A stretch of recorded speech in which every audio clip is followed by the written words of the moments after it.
La police macédonienne a lancé des grenades assourdissantes sur des migrants. 5 d'entre eux ont été blessés. Ils voulaient traverser la frontière avec la Grèce pour passer en Europe occidentale.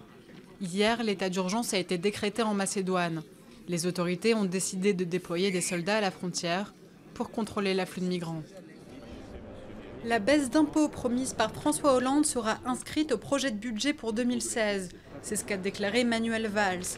Le projet de loi de finances sera annoncé fin septembre au Conseil des ministres. Mais Manuel Valls n'a pas voulu donner de détails sur l'ampleur de cette baisse d'impôts. L'organisation extrémiste État islamique a détruit un monastère catholique du 5e siècle dans le centre de la Syrie. L'organisation a déjà détruit une série d'églises et de lieux saints qu'il considère comme hérétiques.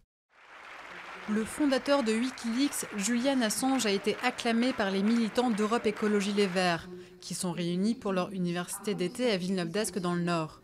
Il s'est exprimé lors d'une intervention vidéo depuis l'ambassade d'Équateur à Londres. Julian Assange a appelé François Hollande à faire voter une loi garantissant la protection des lanceurs d'alerte. La concentration est à son comble. Les pilotes s'entraînent au sol avant de prendre leur envol. Le championnat de voltige aérienne s'est ouvert hier à Châteauroux. 2 ans après le Grand Chelem de la France au Texas, les Français remettent en jeu leur titre de champion du monde. Durant 10 jours, les appareils à hélice vont enchaîner les figures. La compétition sera clôturée le 29 août.